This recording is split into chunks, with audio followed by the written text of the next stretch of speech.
Bonjour et bienvenue dans La Traversée, le podcast pour prendre des décisions saines et justes, réservé aux entrepreneurs et aux dirigeants qui sont prêts à se mouiller. Je suis Hervé Franceschi, auteur, coach, conférencier, explorateur de la joie et aventurier de l'entreprise. 2 fois par mois, nous allons explorer ensemble, au travers de contes initiatiques et avec mes invités, comment traverser vos difficultés, vos incertitudes, vos moments de solitude et aussi vos réussites ou vos euphories. Mes invités, des sportifs de haut niveau, des start-upers à succès, des artistes reconnus, des dirigeants de grands groupes ou des personnes qui ont un parcours hors norme. À travers nos aventures, nous allons vous donner de l'énergie pour faire vos traversées.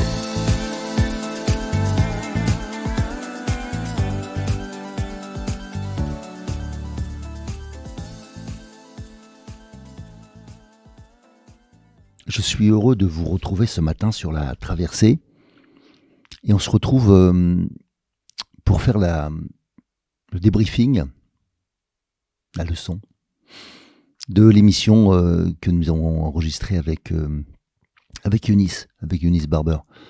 Et avant de commencer, je voulais vous lire 2 citations.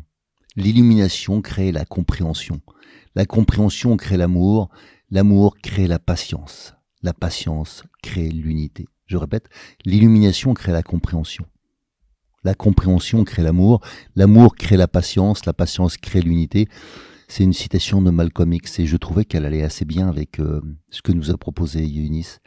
Et puis j'avais une autre phrase qui me parlait bien aussi, c'était « Si chaque être humain individuel crée l'harmonie dans sa propre existence, cette influence positive sera un fait pour toute l'humanité », nous dit Christiane Birland. Si chaque être humain individuel crée l'harmonie dans sa propre existence, cette influence positive sera un fait pour toute l'humanité. Ces 2 citations vont nous porter durant cette traversée. Alors dans cet épisode, je vais vous parler de notre capacité à oser être soi-même, à trouver son style, comme nous le proposait Eunice, pas seulement en tant qu'athlète de haut niveau bien sûr, mais aussi comme professionnel, comme parent, comme peu importe le projet qu'on a apporté dans la vie, ou les projets. Et puis de comment progresser en intelligence situationnelle ou oser expérimenter, comment on s'accompagne du feedback. De la notion de loop back justement pour aller faire un point un peu plus fort sur comment fonctionne la nature. Le feedback n'est qu'une représentation possible de ce que la nature nous enseigne. De savoir s'entourer pour être bien conseillé et coaché, eh bien on peut parler aussi de la constitution d'une Dream Team, on en avait déjà parlé, et de la patience comme vertu pour savoir vivre le temps long, accompagné de l'acceptation, pourquoi accepter, comment ça marche, et de la détermination comme vecteur de réussite. Et puis évidemment, je finirai par un conte. Alors tout de suite, commençons dans le vif du sujet. Comment on augmente notre capacité à oser être soi-même ? On parle beaucoup d'authenticité, voire de naturel, et beaucoup de choses qu'on fait ne sont pas naturelles. Elles sont peut-être normales dans le sens qu'elles sont devenues la norme dans nos sociétés, mais elles ne sont pas naturelles. Parler devant un grand public, une partie de mon activité, n'est pas obligatoirement naturel. S'exprimer à travers un ordinateur ou un podcast, est-ce que c'est naturel ? Je ne crois pas. Pour autant, c'est devenu quelque chose de possible et somme toute, ça devient un exercice qu'on trouve naturel. Mais nous ne sommes pas nés avec un micro dans la bouche. Alors, tout ça pour dire que trouver son style, être authentique, c'est trouver sa manière d'être. Qu'est-ce qui fonctionne avec moi ? Comment je fonctionne naturellement ? Et souvent, c'est difficile dans la famille de trouver son style parce que le système ambiant, peu importe, les parents, l'éducation nationale, les gens qui sont autour de vous, ne vous aident pas à trouver votre style. Et j'ai pas dit que ce n'est pas possible dans certaines familles, bien évidemment que c'est possible. Mais c'est pas toujours possible et c'est pas toujours simple.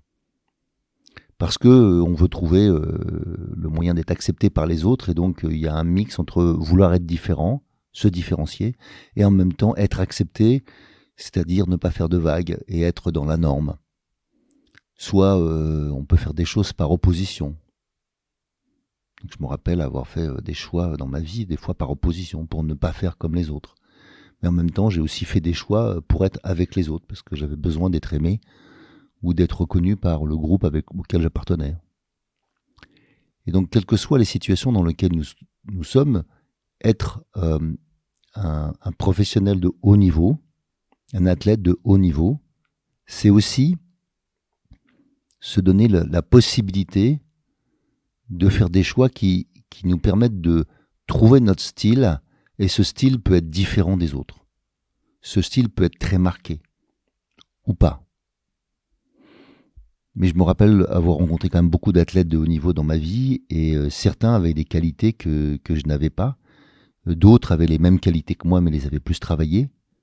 Donc qu'est-ce qui fait qu'à un moment donné, on devient un plus grand champion ? Eh bien, c'est aussi du caractère. C'est aussi une affirmation de soi.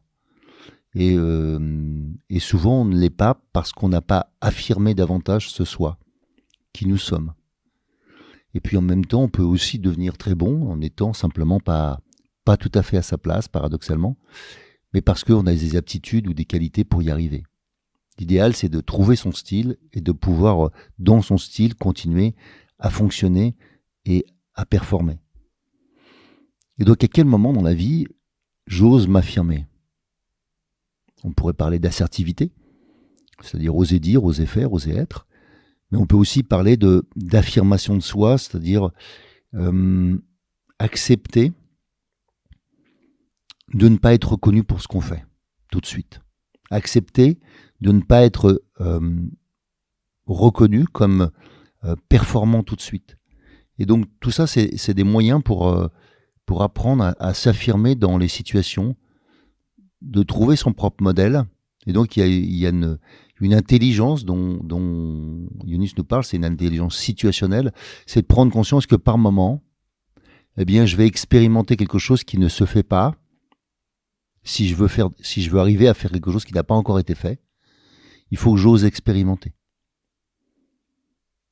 Si je reprends le cas de Younis, qui n'était pas au départ une grande technicienne, mais qui avait une sorte de fougue, une puissance intérieure, une envie aussi de performer, eh bien, elle a compensé le manque de technique qu'elle avait par son envie, par sa force et sa détermination. Et donc, chacun de nous, on va prendre conscience de quel est le potentiel que nous avons à un moment donné. C'est donc l'intelligence situationnelle. Donc, pour moi, c'est matiner à la fois de l'intelligence émotionnelle, accepter la frustration, parce que la frustration n'est qu'une énergie, on va dire dévoyée, une énergie qu'on pourrait appeler négative, qui est contre. Mais pour autant, c'est de l'énergie. Alors, comment je vais réutiliser cette énergie au lieu de la consommer ?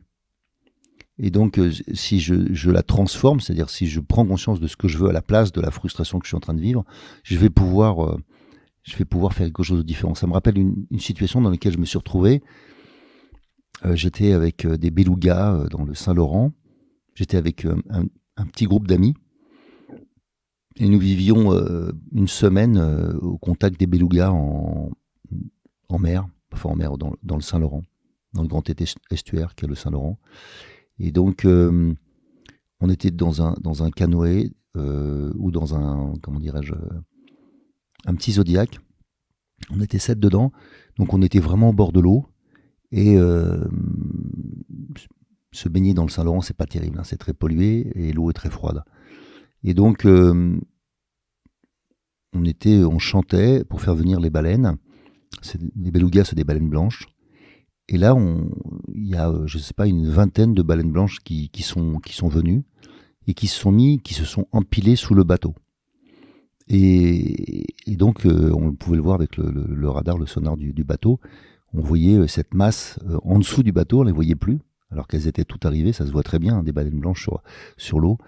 Et moi, j'étais à côté de celui qui filmait.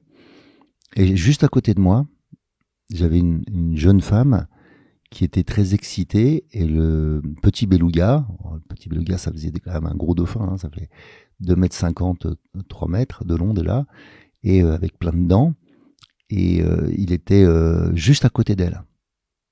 Il n'y a qu'elle qui pouvait le toucher, ou se laisser approcher. Et j'étais frustré.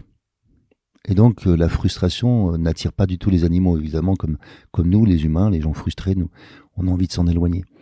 Et donc il se passait rien.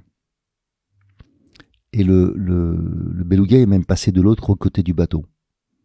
Et les autres, ils étaient tout excités, mais ils n'avaient pas vu que depuis 5 minutes, nous, on était juste à côté. Mais vraiment, quand je dis juste à côté, si je l'avais un tout petit peu poussé, je pouvais toucher le beluga. Mais de l'autre côté, ils n'ont fait que le voir nager. Puis il est revenu de mon côté. Moi, je m'étais calmé entre-temps. Et j'avais même senti de la joie, de l'excitation, comme un enfant que j'étais. Même si je suis un grand enfant à 58 ans. Et à ce moment-là, il est resté avec moi. Il est resté avec moi plus de 10 minutes. J'ai mis ma main dans l'eau et il a ouvert sa bouche pour que je puisse toucher sa langue. Mais j'ai fait un câlin à sa langue. Après, quand on y pense, avec les dents acérées comme ça, c'était bizarre, mais j'ai pas eu peur. J'étais vraiment, je dirais, en une forme de symbiose entre la nature, ce beluga et moi. Et donc, quand on a montré les photos, les prises de vue le soir, ils étaient tous jaloux de moi parce que eux, ils avaient l'impression d'avoir vu un truc génial et que quand ils ont vu ce qu'on nous on avait vécu de notre côté, en comparaison, c'était juste, il y avait un gouffre. Et cette histoire, c'est juste pour nous rappeler qu'en fait, quand on est frustré, c'est juste de l'énergie dévoyée, dysfonctionnante. Et il faut juste la remettre dans le bon sens. Ce que je veux. Et ce que je veux, ça va procurer de la joie, du désir, de l'envie et de la détermination. Et donc souvent, on reste dans l'énergie négative, dans l'énergie contraire. Par négatif, j'entends qui ne va pas vers l'objectif. Il n'y a pas de jugement à porter. Mais est-ce que c'est ce que je veux ou est-ce que c'est ce que je ne veux pas? Et donc ce beluga m'a réappris, et j'ai pu le vérifier en faisant ce même exercice avec des dauphins, d'autres baleines, et à chaque fois, ils répondent à la joie, pas à la frustration. Et donc dans la vie aussi, quand on ose être dans son style, quand on ose être dans son mode de fonctionnement naturel, et qu'on ose vraiment être le plus simple possible, le plus, je dirais, le plus innocent, comme l'enfant, eh bien, il y a des rencontres absolument extraordinaires. J'en ai vécu un certain nombre d'autres avec les éléphants, avec d'autres animaux aussi. Alors pour moi, c'est vraiment l'enseignement que Younis nous redonne. Retrouver son style le plus simplement possible et accepter d'y aller. Quand je fais travailler de la prise de parole en public, souvent, je dis aggrave ton cas, fais davantage ce que tu es. Et puis après, je pourrais toujours te dire, allez, t'en fais un peu trop. Mais souvent, on n'en fait pas assez.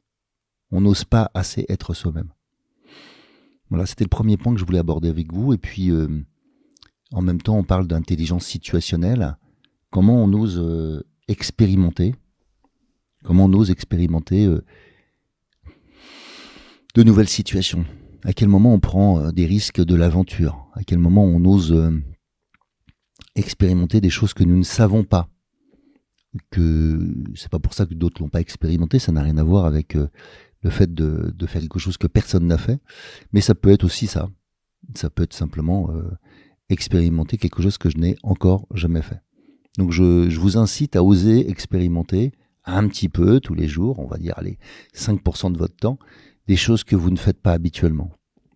Pour voir ce que ça nous permet de créer en nous. Et ça crée de l'adaptation, de l'adaptabilité, de l'agilité mentale, de l'agilité physique.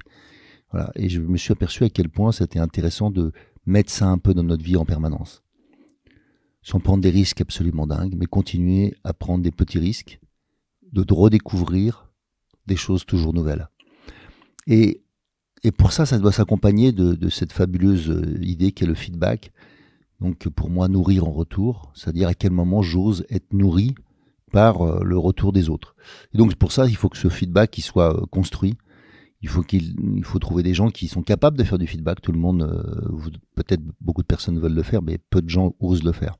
Donc à quel moment j'ose vraiment expérimenter un feedback positif? C'est-à-dire à quel moment je vais prendre conscience de ce que je fais bien. Et puis si jamais il y a des points d'amélioration, on travaillera les points d'amélioration, mais on ne s'occupe pas de critique, de jugement, d'avis. C'est quelque chose de construit, un feedback, c'est précis.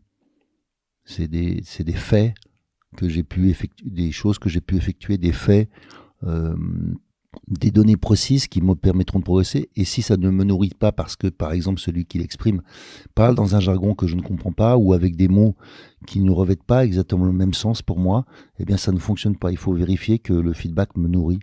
Et donc, c'est à moi de dire, ouais, je comprends. Et ça, je vais essayer, je vais pouvoir le refaire. Et tout de suite, si ça n'a pas fonctionné, je retourne voir la personne en disant, ça marche pas ton truc, je n'ai pas arrivé à le faire. Et donc, pour que je puisse progresser, qu'est-ce qui m'a manqué dans le feedback de la personne pour que je puisse apprendre? Parce que pour moi, le feedback est le vecteur numéro 1 de l'apprentissage.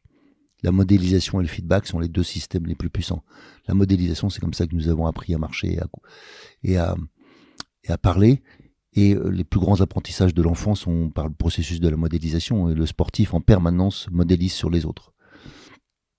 Et donc, il est intéressant d'avoir des mentors, des référents, pas obligatoirement pour les copier, mais pour s'inspirer.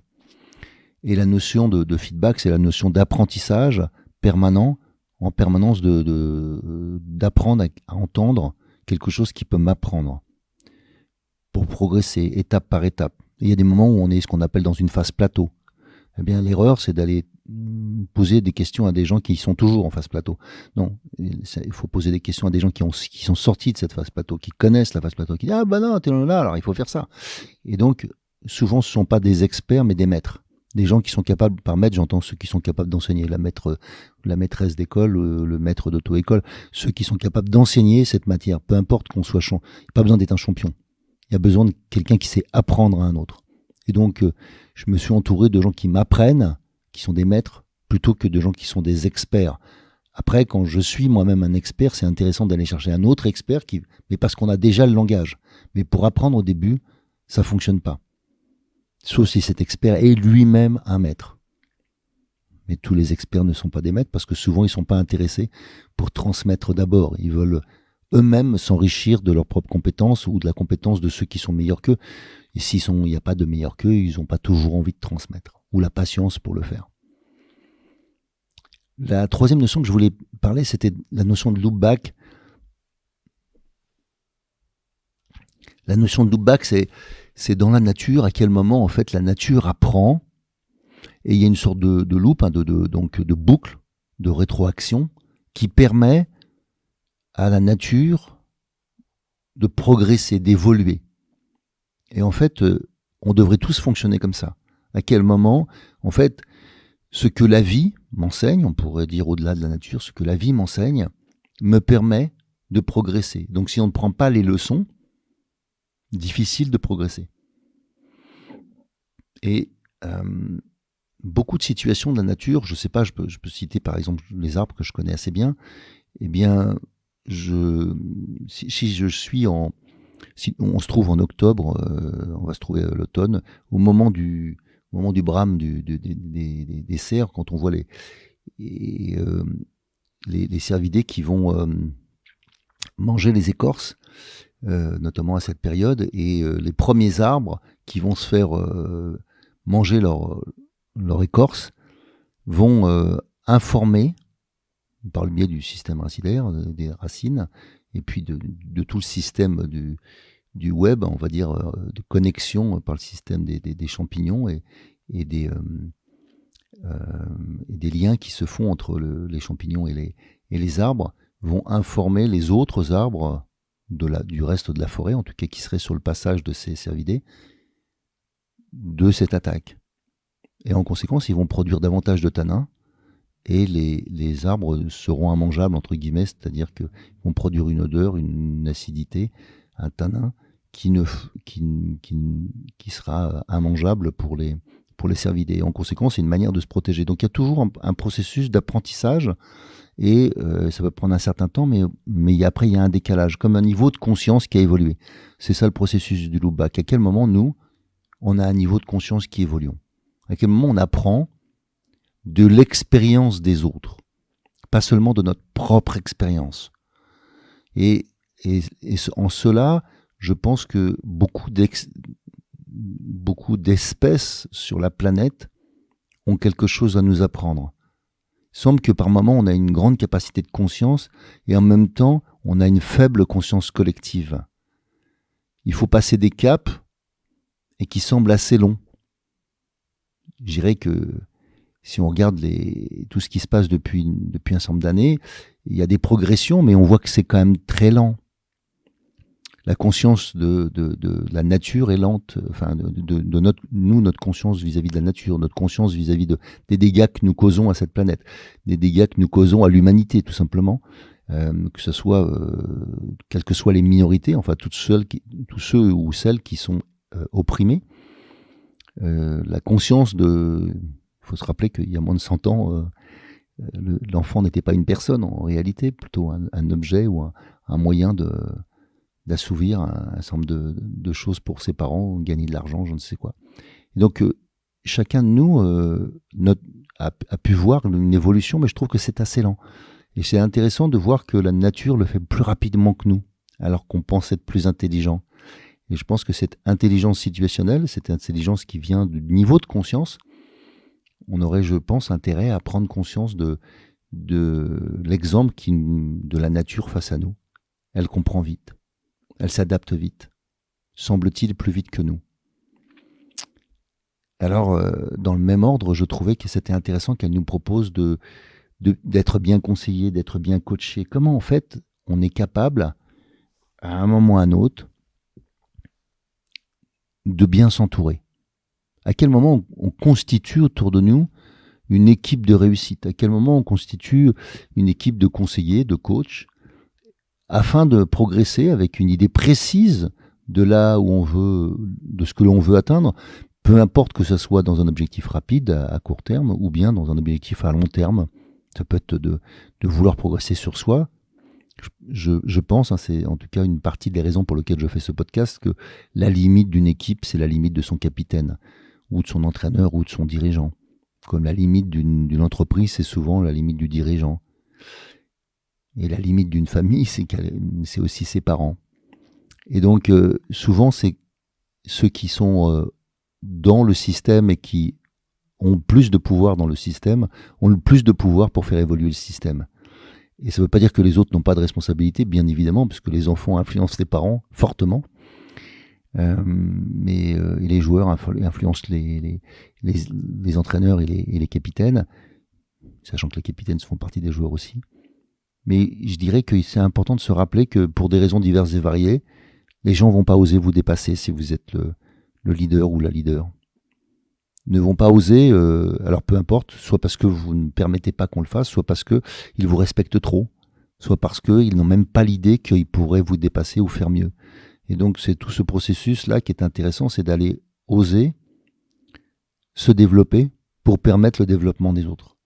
Et plus vous vous développez, plus vous osez développer les autres ou accepter que les autres vous dépassent pour eux-mêmes produire quelque chose d'avantage pour eux ou pour le groupe, pour le collectif.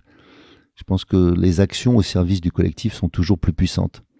À quel moment on va oser prendre conscience que une bonne partie des actions qu'on fait ne servent essentiellement que la personne qui l'a fait, au lieu de servir le groupe, le collectif.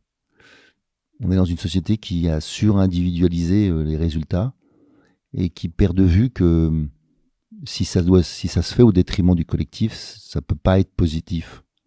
L'humanité ne peut pas gagner si chaque individu pense qu'il doit gagner lui d'abord, alors qu'on doit gagner dans le processus, dans le collectif. Voilà. Pour moi, ce qui est le plus important, c'est ce qui nous rassemble plutôt que ce qui nous divise. Même si effectivement, se différencier, trouver sa place, est essentiel pour cela. Chaque élément est à sa place, ou cherche à l'être en tout cas. Et donc l'intérêt d'être conseillé ou coaché me paraît assez évidente. C'est toujours une opportunité pour moi que de re-rencontrer un autre regard, un autre avis, une autre manière de faire, donc soit à travers du feedback, soit à travers... Le mot conseil me paraît moins pertinent, parce que souvent le conseiller, qu'est-ce qu'il sait exactement de moi? Est-ce qu'il est vraiment capable de se mettre dans mes chaussures pour me répondre comme je pourrais le faire, comme comprendre quel est mon mode de fonctionnement? Donc il faut beaucoup d'empathie. Et ce ne sont pas juste des conseils techniques. Parfois ça peut l'être, parfois ça l'est pas. Il faut quelque chose de plus que ça. Le coaching peut être aussi un bon moyen pour me faire accoucher, donc la maïotique, le processus de la maïotique, me faire accoucher de ce qui est en moi et que je n'ai pas conscience qui est en moi. Et qui peut prendre un certain temps, comme tout accouchement, on va dire. Donc, oser constituer l'équipe de réussite, parce que je me suis aperçu à quel point aujourd'hui les athlètes sont beaucoup plus entourés. Pas tous, mais dans la grande majorité, en tout cas, les athlètes de haut niveau sont plus entourés. Et pas tant que ça les dirigeants, pas tant que ça les familles. Évidemment que éduquer des enfants est un processus où on aimerait avoir des fois le mode d'emploi. Et au fond, on n'est pas si conseillé que ça. Donc pour moi, c'est une opportunité de me rappeler que allons chercher de l'expérience des autres, allons écouter, puis faisons nos propres expériences en ayant développé ce système de loop back dont je parlais tout à l'heure, qui me permet d'apprendre. Voilà. En tout cas, la vie est une opportunité pour apprendre. Voilà ce que j'ai pu entendre de la part de Eunice. Et j'ai aussi bien aimé le fait qu'elle nous parlait de la patience. La patience comme vertu pour savoir vivre, pour moi, le temps long, pour m'accommoder, pour m'accompagner. Je rajouterais aussi l'acceptation, et c'est pour ça que des fois il faut de la patience pour arriver à accepter. Par accepter, j'entends pas être d'accord. En français, on fait souvent l'erreur de confondre accepter et être d'accord. Accepter, c'est ici il pleut. Si je n'accepte pas qu'il pleut, je vais sûrement me mouiller. Accepter, c'est me donner la possibilité de gérer ce qui va se passer.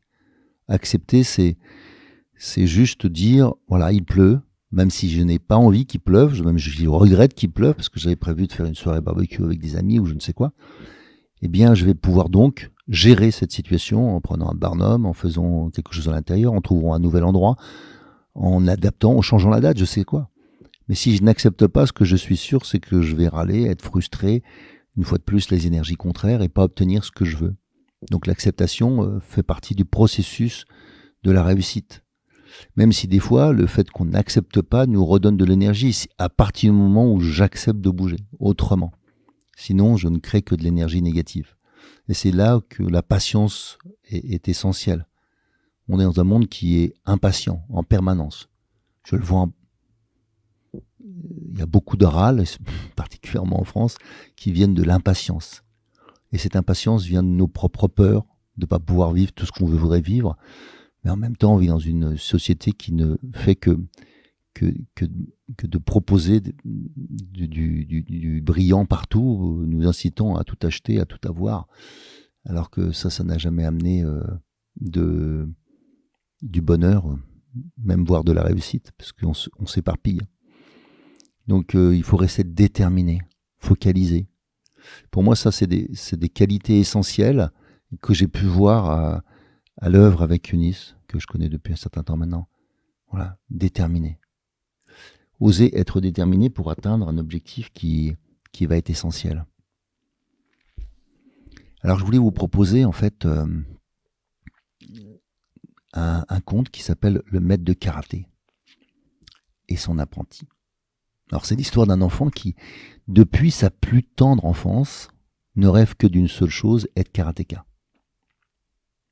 Faut que je vous dise que son frère, il a 12 ans, et lui, il va à l'école du maître. Lui, il progresse et il fait des katas à la maison.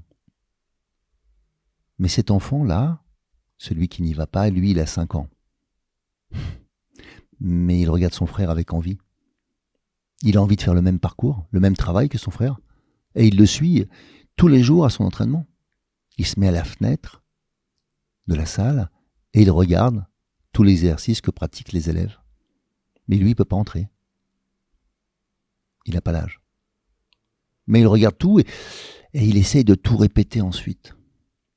Quand il a enfin 7 ans, il sait qu'il va pouvoir être accepté. Alors il va voir le maître. Il ne peut plus attendre. Ça fait déjà 2 ans qu'il est là à tous les entraînements. Alors il se dirige droit vers le maître et il lui dit « Maître, je voudrais commencer, je veux être karatéka, je veux être comme vous. » Et il lui rajoute « Je suis prêt. » Et il commence déjà quelques enchaînements pour montrer ce qu'il sait déjà faire. Bien évidemment, le maître l'avait déjà repéré depuis le temps. Il avait repéré cette petite tête qui de temps en temps bouge de l'autre côté de la fenêtre et il lui dit « Je ne peux pas te prendre à 7 ans. Je ne prends pas d'enfants qui ont moins de 9 ans, je te rappelle. Mais en y réfléchissant, je veux bien faire une exception pour toi. Je vais juste te demander de faire quelque chose avant, parce que j'ai besoin que cela soit fait avant de pouvoir t'enseigner. Tu comprends ? Le petit garçon hoche la tête. Il lui dit, tu vois la barrière là ? Oui, bien sûr, je la vois. Eh bien, ce que je te demande, c'est de remettre en place l'ensemble des lattes de bois.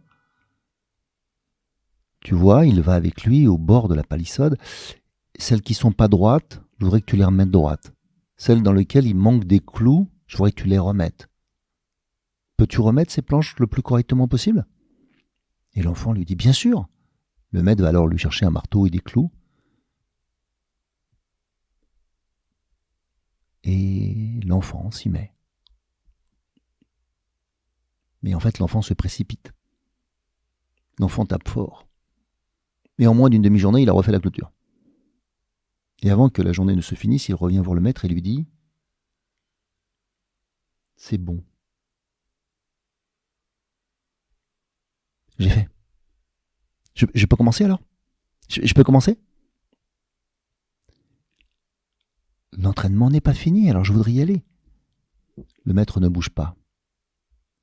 Et le maître lui répond « Est-ce que tu veux bien que je vienne inspecter ce que tu as fait ?»« Oui, bien sûr, vous allez voir, maître, c'est bien fait. » Et tous les deux se dirigent vers la clôture.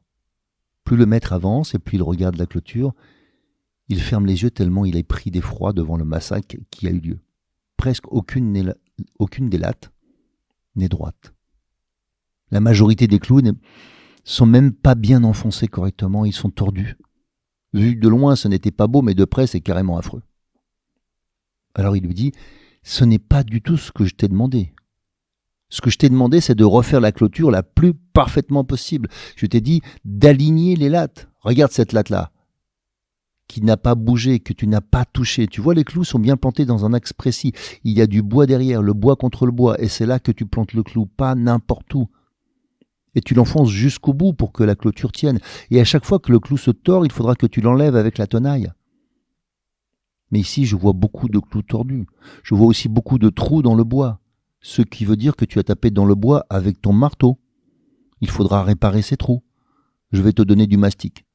Et quand tu auras mastiqué et enlevé les clous tordus, je vais te donner une tenaille. Il te faudra ensuite repeindre toutes ces lattes pour que cela redevienne beau. Est-ce que tu as bien compris ? L'enfant ne sait plus quoi dire. Il croyait que ça allait être une tâche simple. Et là, il comprend qu'il en a pour des jours. Effectivement, 5 jours après, il a enlevé tous les clous, tout remastiqué. Et il lui faut 3 jours supplémentaires pour peindre, reponcer, renettoyer pour que l'ensemble soit beau. Au total, ce travail lui a pris plus d'une semaine, nettement plus, et à chaque soir, le maître vient. Il valide ce qui était fait, ce qui a été bien fait, et ce qui est à refaire. Et après la dernière inspection, le maître lui demande « À ton avis, pourquoi t'ai-je demandé de faire ce travail ?» « Je ne sais pas, parce que la clôture est abîmée, répond-il, et qu'il fallait que je la répare, non ?» dit-il d'un air un peu penaud. Eh bien oui, effectivement, elle avait besoin d'être réparée, mais pas seulement. C'était une manière pour moi de tester la façon dont tu allais gérer ta patience, ta précision, ta capacité à écouter, et je vois que tu peux apprendre. Mais ce dont je ne suis pas du tout sûr de pouvoir t'enseigner et de pouvoir t'apprendre, c'est quelque chose que tu vas devoir apprendre par toi-même. C'est la maîtrise de ta propre force, de ta propre énergie. En une seule journée, tu as enfoncé la majorité des planches et il t'a fallu plus d'une semaine pour revenir à un travail initial et effacer tes traces.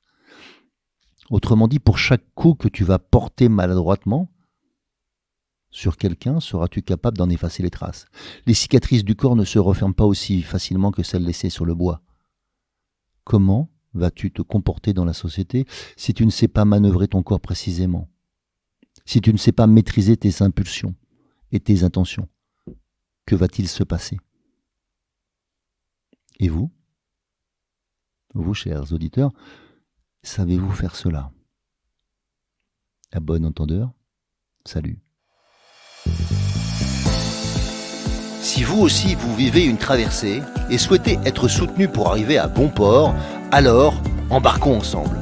Je vous invite à postuler à mon programme d'Ultimate Coaching, un accompagnement personnalisé de haut niveau sur mon site hervéfranceschi.fr/Ultimate Coaching.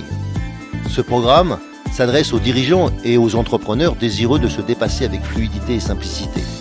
Par exemple, pour se préparer mentalement comme un sportif de haut niveau, ou bien pour être plus présent à soi et à son corps, ou encore pour développer performance, inclusion et bien-être dans votre entreprise. Et enfin, exploser les plafonds de verre qui vous empêchent d'atteindre votre potentiel. Et bien sûr, si vous aimez ce podcast, favorisez sa diffusion en lui donnant 5 étoiles, j'ai bien dit 5 étoiles, sur Apple Podcast ou votre plateforme de podcast préférée. Et surtout, abonnez-vous pour ne manquer aucun épisode. Dans cette traversée, sortez vos cirés, ça va rincer.